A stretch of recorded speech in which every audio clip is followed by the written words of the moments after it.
Moi drodzy, jeżeli śledzicie kartę społeczności, to z pewnością pamiętacie, że pisałem Wam o tym, iż przyszedł do mnie niestety uszkodzony HotSwap GK61, czyli klawiatury, którą miałem poniekąd budować, no ale finalnie z racji tego, że całość jest uszkodzona, no to nie wiem, co z tym fantem zrobić, więc wpadłem na pewien pomysł, który zresztą kiedyś już obił mi się o oko na zagranicznym YouTubie. Mianowicie mam tester switchy. Tester 81 przełączników, są tam popularne jednostki Gaterona, Kayla, Cherry, Otimu, są też TTC, Everglide, trochę tego tutaj się znajduje, bodajże też są Gritechy. W każdym razie może by te wszystkie przełączniki właśnie umieścić. Może nie wszystkie, bo wszystkich nie zmieścimy, ale może by umieścić każdy jeden z tych przełączników właśnie w takim case'ie, no i zobaczymy, co z tego wyjdzie. To jest dosyć niecodzienny projekt, ponieważ zazwyczaj zajmuję się różnego rodzaju testami, a tutaj po prostu pewna ciekawość skusiła mnie do tego, żeby wykorzystać uszkodzony case, no i zrobić z niego klawiaturę, gdzie każdy jeden przycisk będzie zawierał zupełnie inny przełącznik. Jak się z tego będzie korzystało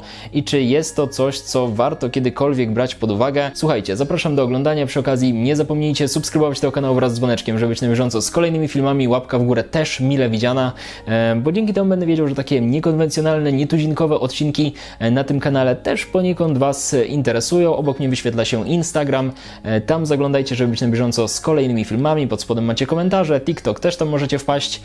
No i co? Przechodzimy do budowy, bo myślę, że to będzie dosyć ciekawe doświadczenie. Jedziemy. All the years he was happy, you know, total waste. Didn't learn a thing.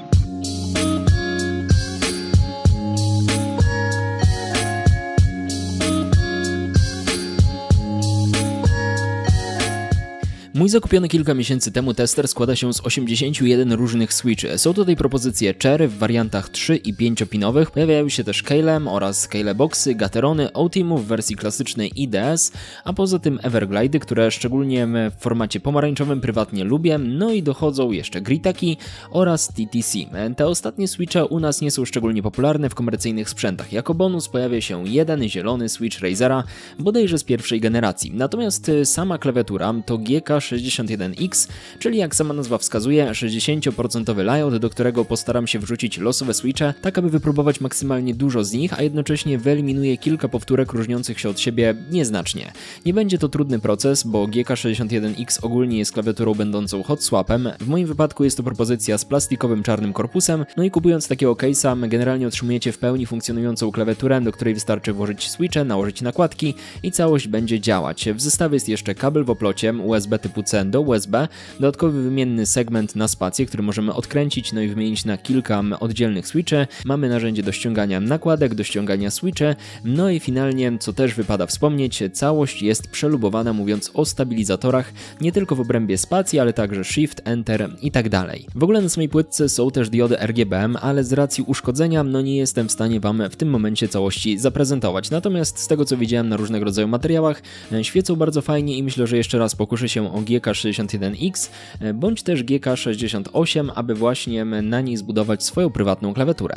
Dobra, kwestie techniczne, jeżeli chodzi o mój tester switchy mamy za sobą, również wiecie, czym jest GK61X, więc nie pozostaje mi nic innego, jak w tym momencie chwycić za tą uszkodzoną klawiaturę, wetknąć tutaj wszystkie switche, no i zobaczyć, jak to będzie działać. Jeżeli chodzi o switche, oczywiście mam tutaj 61 slotów, więc postaram się umieścić jak najbardziej różnorodne jednostki, też nie będę starał się umieszczać ich koło siebie w odpowiedniej kolejności, a raczej na zasadzie takiej, żeby powiedzmy obok były i klikające, i liniowe, żeby ten efekt różnorodności, ten efekt poniekąd zaskoczenia podczas używania tej klawiatury był jeszcze większy. Także co, lecimy z tematem, zobaczmy, co nam z tego wyjdzie.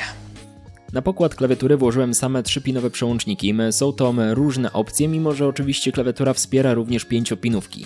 A propos w ogóle pinów, warto pamiętać, że Otimu przykładowo mają odrobinę cieńsze wtyki, więc gdybyście kiedykolwiek kupili hot swapa, dajmy na to od Redragona, przygotowanego stricte pod Otimu, to może być trudne, a tak w zasadzie niemożliwe umieszczenie tam innych switchem. O tym zresztą mówiłem właśnie kiedyś przy okazji recenzji jednego z Redragonów na kanale XCOM. W ogóle wszystkie tutejsze przełączniki, które zostały umieszczone, nie są przełącznikami przelubowane, co też wydaje mi się być ważnym czynnikiem. Użyłem również zestawu nakładek, no tutaj trochę mieszanki, aby dopasować całość, natomiast nie jest to w sumie klawiatura, która ma wyglądać, prawda? Ona po prostu ma nam dać pogląd na to, jak taka różnorodność będzie działać. A skoro już klawiaturę mamy złożoną, to w tym momencie posłuchajcie, jak ona brzmi. Będzie to troszkę dłuższy test, aby mniej więcej wykorzystać przynajmniej 90% switchy, które są na klawiaturze. Postaram się przeklikać praktycznie wszystkie, więc posłuchajcie, jak ta klawiatura brzmi. Myślę, że to może być dosyć intrygujące.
No brzmienie, jak można by się spodziewać, jest różnorodne, aczkolwiek znacznie większym dziwactwem jest odczucie podczas pisania, bo różne switche, różna siła nacisku, różny bottom-out, różna charakterystyka.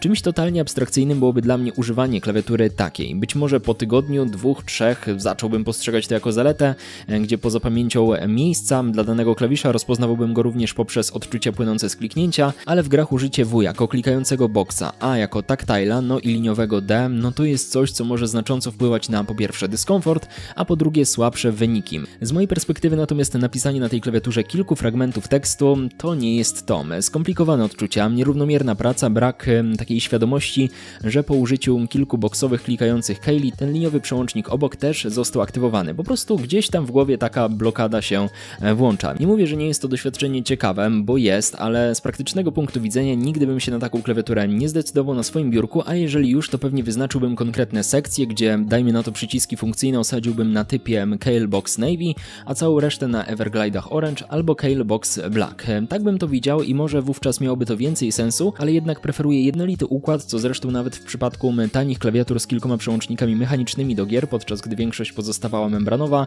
no totalnie mi przeszkadzało, nie potrafiłem na czymś takim się odnaleźć. Oczywiście nie mówię, że jest to złe, jest to wyłącznie moja opinia, być może ktoś z Was lubi mieć wydzielone sekcje na klawiaturze mówiąc o różnych przełącznikach, natomiast z mojego prywatnego punktu widzenia to nie jest to idealne rozwiązanie, a tym bardziej nie jest jakoś praktyczne podczas codziennego działania. Moi drodzy, zbliżamy się do końca dzisiejszego eksperymentu, którego zdecydowanie nie zalecałbym wykonywać ze swoimi klawiaturami, bo nie jest to specjalnie praktyczne. Zresztą mogliście tej klawiatury posłuchać, a przy okazji również usłyszeć moje wnioski płynące z korzystania z takiego urządzenia.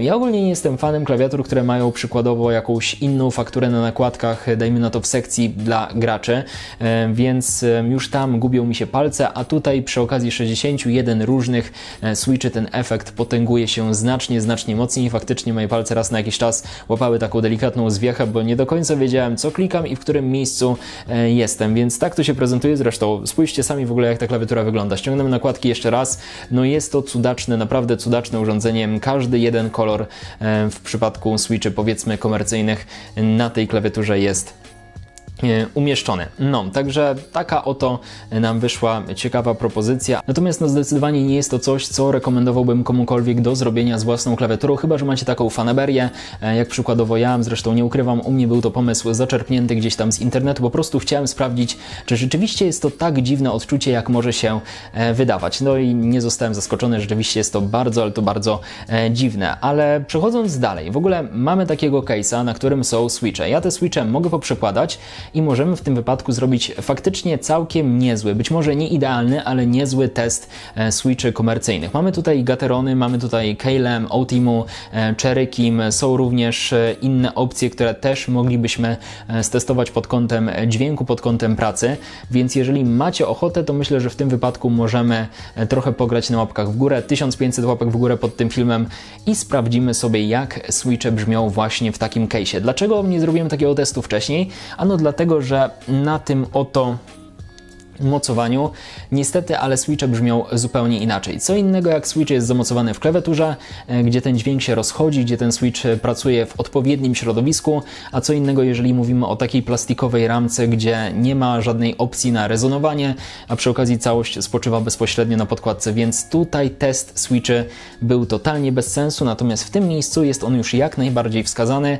Być może, jak mówię, nie idealny, natomiast można podpiąć mikrofon, można wtedy również wskazać na ekranie specyfikę dotyczącą każdego jednego switcha, jeżeli chodzi o punkt aktywacji, siłę nacisku, bottom out, więc sporo różnych parametrów mogłoby się wtedy w czymś takim znaleźć. I jak mówię, o ile test switchy na tym moim zdaniem nie ma absolutnie najmniejszego sensu, bo jest to raczej tester, który nie wykaże faktycznych właściwości switcha, to w takiej klawiaturze na nakładkach albo PBT, albo nawet przezroczystych ABS, które też bodajże dostałem do tego zestawu, no moglibyśmy taki test przeprowadzić, więc jeżeli macie ochotę, dajcie znać, 1500 łapek w górę i jedziemy z tematem testu switchy, takiego jednego dużego dotyczącego przede wszystkim tych najpopularniejszych switchy w klawiaturach komercyjnych. Także to wszystko ode mnie na dzisiaj. Jak mówię, łapeczka w górę, bardzo mile widziana. Poza tym pamiętajcie, żeby subskrybować ten kanał, żeby być na bieżąco z kolejnymi filmami, które tutaj się pojawiają. Koniecznie z dzwoneczkiem pełnym, dzięki czemu będziecie dostawać wszystkie powiadomienia.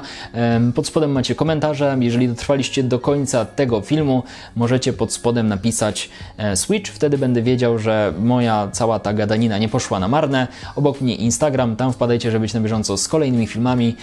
No i widzimy się już niedługo. Na razie, cześć!